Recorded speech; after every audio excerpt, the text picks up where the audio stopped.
और ये परदेशी कंपनियों का पानी पी रहे हैं गांव गांव गली गली में। मुझे बहुत दुख होता है कि हिंदुस्तान में 2 लाख गांव ऐसे हैं जहां पीने का पानी नहीं है। आज भी करोड़ों लोगों को इस देश में पीने का पानी नहीं मिलता, और हमारे देश में कुछ परदेशी कंपनियां पेप्सी और कोका कोला बेचकर सैकड़ों करोड़ रुपया कमा के ले जाती।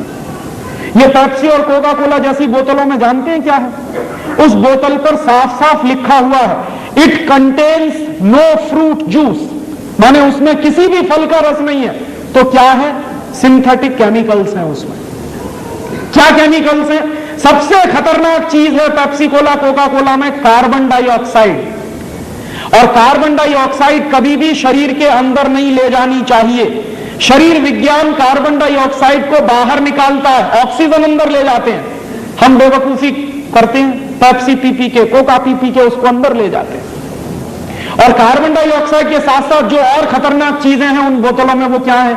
एक है फॉस्फोरिक एसिड, एक है सोडियम ग्लूटामेट, एक है पोटेशियम सॉर्बेट, और उसमें है लेड एसीटेट। ये सब चीजें क्या करती हैं? एक साथ मिलकर ये सब चीजें किडनी फेल कर देती। जितना ज्यादा सॉफ्ट ड्रिंक पिएंगे उतना ही किडनी फेल होने की गंभीरता हो जाएगी। और किडनी फेल होने का क्या कष्ट होता है, ये हिंदुस्तान के एक्स प्राइम मिनिस्टर को देख लीजिए आप। हमारे देश के एक एक्स प्राइम मिनिस्टर है, उनकी दोनों किडनी फेल हो गई। और जब उनकी शक्ल आती है कभी कभी टेलीविजन पे या अखबारों में, तो दिखाई देता है कि उनका पूरा खून निचोड़ लिया है किसी ने। उनको प्रतिदिन 8 घंटे डायलिसिस पर रहना पड़ता है। और 8 घंटे डायलिसिस पे क्या होता है? पूरा खून खींचा जाता है, साफ करके डाला जाता है दोबारा। इतना कष्ट होता है अगर दोनों किडनी फेल हो जाए। भगवान की दी हुई दोनों किडनियां क्यों फेल कर रहे हैं? पी पी के पेप्सी और कोका कोला। और मेरा एक दोस्त है, all India institute of medical science में डॉक्टर है, उसी डिपार्टमेंट में जहां किडनी के ऑपरेशंस होते हैं। एक दिन मैंने उससे पूछा कि आजकल क्या हालत है तुम्हारे इंस्टीट्यूट की? कहने लगा भयंकर केसेस आ रहे हैं किडनी फेलियर के। मैंने कहा क्या तुमको लगता है? तो उसने कहा 90% केसेस वो आ रहे हैं जो सॉफ्ट ड्रिंक पी पी के किडनी फेल करा रहे हैं अपने यंग एज। तो किडनी फेल हो जाए ऐसी चीजें मत पीजिए, और इनमें कुछ भी नहीं है पीने लायक। और इसलिए भी पेप्सी और कोका कोला मत पीजिए कि 70 पैसे की बोतल बनती है और 10 रुपए की बिकती है। 72 पैसे में बनता है कोका कोला, 10 रुपए में बिकता है। और आप याद करिए, हिंदुस्तान में एक सरकार बनी थी 1977 में, उन्होंने कोका कोला को भगा दिया था। मुरारजी भाई देसाई जब प्रधानमंत्री बने थे तो कोका कोला को भगा दिया था। क्यों? एक बार मुरारजी भाई देसाई ने कोका कोला की फाइल मंगाई थी। उस समय जॉर्ज फर्नांडीज उद्योग मंत्री थे। तो हुआ क्या था कि कोका कोला की फाइल मंगाई और पूछा कि ये कंपनी क्या है, क्या करती है, क्या करती है, क्या बेचती है। तो पता चला कि कोका कोला कंपनी आई थी 1966 में, 6.5 लाख रुपया लेके आई थी अमेरिका से। और जिस साल मुरारजी भाई की सरकार बनी थी उस साल कोका कोला कंपनी का नेट प्रॉफिट 18 करोड़ का था। तो मुरारजी भाई ने कहा कि करती क्या? पानी बेचती है। उस पानी की हमको जरूरत है कि नहीं? बिल्कुल जरूरत नहीं। तो उन्होंने कहा भगाओ उसको, हमें इसकी कोई जरूरत नहीं। और कोका कोला कंपनी को नोटिस दिया गया और कोका कोला कंपनी ने हिंदुस्तान छोड़ा।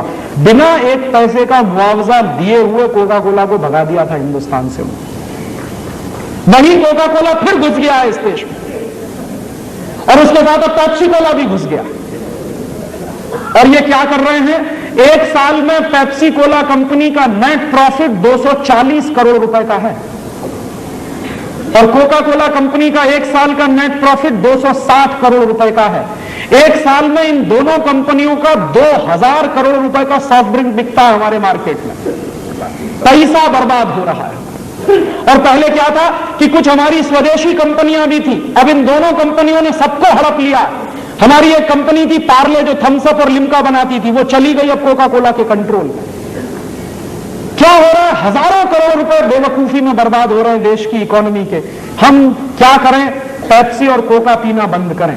और कभी भी आपके हाथ में पेप्सी और कोका कोला की बोतल आए तो बोतल को मुंह से लगाने के 2 मिनट पहले सिर्फ इतना सोचिए कि मेरे देश के 2 लाख गांव में पीने का पानी नहीं, करोड़ों लोगों को पीने का पानी नहीं मिलता। मैं ये परदेशी कंपनी का पानी पीऊं? और तब आपके हाथ से अगर बोतल छूट जाए और गिर जाए तो आपसे बड़ा देशभक्त इस समय कोई दूसरा नहीं है। मेरे लिए देशभक्ति की अब एक ही परिभाषा है कि आप अगर विदेशी कंपनियों का माल खरीद रहे हैं और पैसा देश के बाहर जा रहा है और ऐसा सामान खरीद रहे हैं जिसकी हमको कोई जरूरत नहीं है, तो मुझे आपकी देशभक्ति पर संदेह है। तो ऐसा काम मत करिए, हिंदुस्तान को बचाना है। क्यों?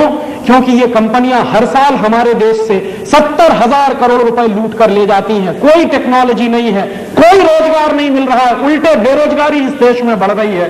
तो ऐसे समय में हमको एक एक पाई बचानी है इस देश की।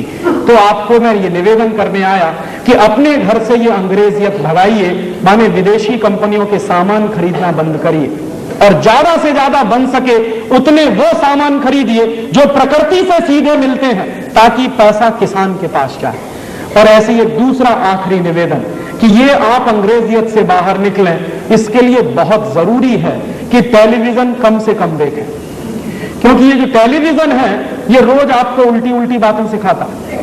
मैं सिखा रहा हूं कॉलगेट मत खरीदिए, टेलीविजन रोज कहेगा कॉलगेट ही खरीदो और दिन में 50 बार कहेगा, 100 बार कहेगा। मैं कह रहा हूं विदेशी कंपनी का माल मत खरीदो, टेलीविजन रोज दिन में 50-100 बार कहेगा कि यही खरीदो। और ये जिसको आप टेलीविजन कहते हैं उसको मैं इडियट बॉक्स कहता हूं। क्यों है ये इडियट बॉक्स? क्योंकि ये इडियट बनाता है आप। एक उदाहरण देखिए, टेलीविजन पे एक जाहिरात आता है, क्या कहते हैं? हाय मैं कॉम्प्लान बॉय। फिर एक बेटी कहती है हाय मैं कॉम्प्लान गर्ल। इसका माने क्या है? मैं